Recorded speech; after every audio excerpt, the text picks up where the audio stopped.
The doctor said I only had 3 days left to live. Acute liver failure. Jasmine, you may only have 3 days left to live. My only hope was an experimental clinical trial. It was extremely risky, but had the faintest sliver of a chance to survive. But my husband, David, gave the last available spot to my adopted sister, Emma. Jasmine, stop faking being sick just to steal the spot. Emma needs that spot more. You're her sister. Don't be so selfish.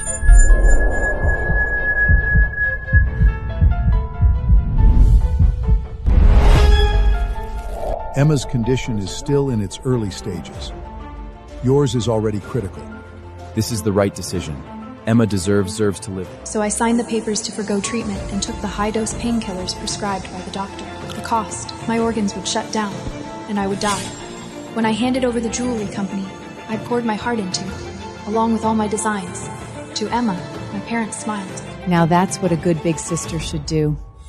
When I agreed to divorce David so he could marry Emma, he said it like I had finally passed some test. You finally learned to be understand. When I told my daughter to call Emma Mom, she clapped her hands. Emma is such a gentle and kind mother. When I gave all my assets to Emma, everyone in the family thought it was only natural. No one noticed anything was wrong with me. I'm just curious. Will they still be able to smile when they find out I am dead? Under the sympathetic gaze of the doctor, I tilted my head back and swallowed the high-dose painkillers. My life had entered its final 3 days. Leaving the consultation room, I went to Emma's hospital room. It was warm and peaceful inside. My mom, Marlene Smith, and my dad, Thomas Fulton, were sitting by her side, doting on her. Emma, try some of the cake I made. Drink more juice. You need the vitamins. The moment I appeared, the atmosphere turned cold. What are you doing here? So now you're here to bother Emma again when you can't fake being sick anymore? Mom stepped in front of me, her tone icy. Dad followed, shielding Emma behind him. We can't believe we raised someone as petty as you. If we'd known, we never would have had you. I gave a bitter smile. I used to argue, to shout, to expose Emma's lies. What did it get me? More favoritism for her, and more blame for me. I was approaching my end.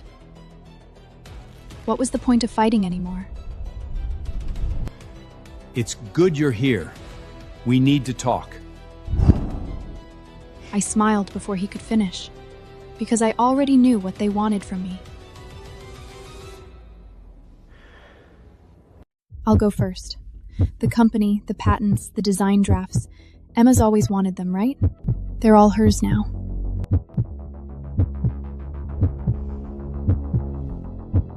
They froze, utterly stunned. You really agree to this? You're not plotting something again, are you? I lowered my head and chuckled. Before, when I said no, you called me selfish. Now that I'm saying yes, you still think it's not good enough? For once, Mom looked pleased. Now that's how a good big sister should act. Emma was always better at design than you in school. Once she's discharged, she'll make the company #1 in the country. I nodded silently and handed over the transfer documents. Emma's eyes lit up.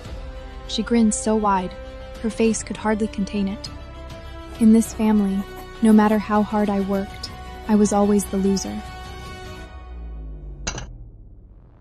Here, Jasmine, have some cake too. Emma left a small piece. My throat tightened. I could only nod weakly. Maybe if I gave them everything, they would finally talk to me with a smile.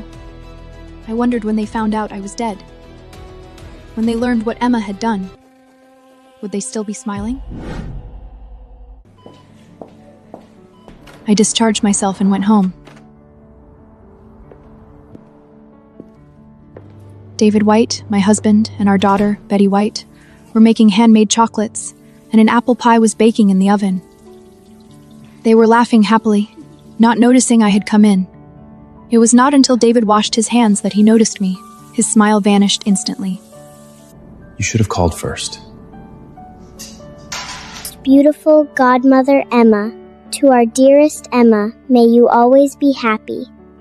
The apple pie I baked for you should be ready soon. No sneaking bites. I stared blankly at the card on the dining table. It was made of pink paper, decorated with glitter and little stars. Beside it was David's messy but affectionate scrawl. I only found out David could cook when I was dying.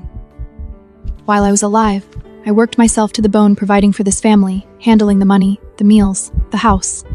All I got in return was criticism and disdain.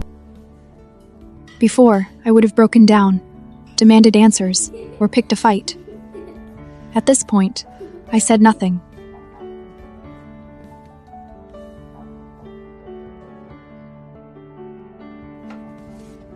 I just went to the bedroom and began packing my things.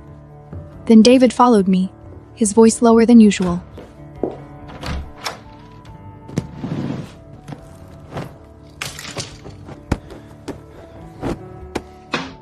Jasmine, there's something I need to discuss with you. It's about your sister, Emma.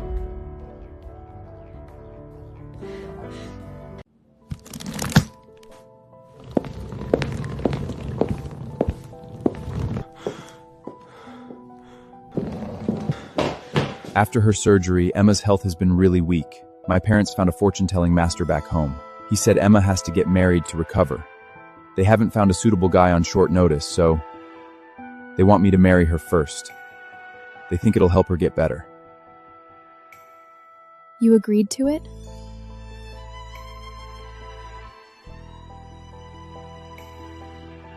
Jasmine, as her sister, you want her to get better too, right? The fortune-telling master said once she's married, Emma's health will recover quickly. And it's just for show. It won't affect our relationship. You're still Betty's mom, my wife. I'd never betray you. Before I could say anything, our daughter grabbed my hand and looked up at me pleadingly. Mom, Godmother Emma's been really sad lately. She cries alone all the time. Please let Dad help her, okay? I froze. Years ago. Despite my protests and tears, they insisted on making Emma our daughter's godmother. Even my daughter was closer to her than to me. As I looked at this so-called family, my eyes welled with tears, but I forced them down.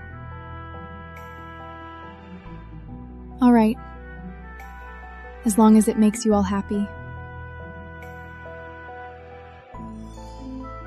David's eyes lit up with surprise and delight. Then, he pulled out the divorce papers he had clearly prepared in advance.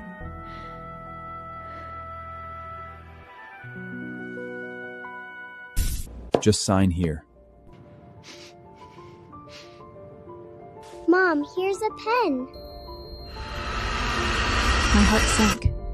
So they had been waiting for this moment. I signed quickly and handed the divorce papers back. David hurried to add his signature, looking relieved. As soon as Emma recovers, I'll remarry you away. So don't worry. You're the only woman I love. And Betty will always be your daughter. I felt wronged, but managed a strained smile. I would not live to see that day. Jasmine, you're so much more understanding than before. I wasn't perfect either. I'll make it up to you. I felt nothing but bitter irony. I had still held on to a shred of hope. At this point, though, it was gone. I turned to go upstairs.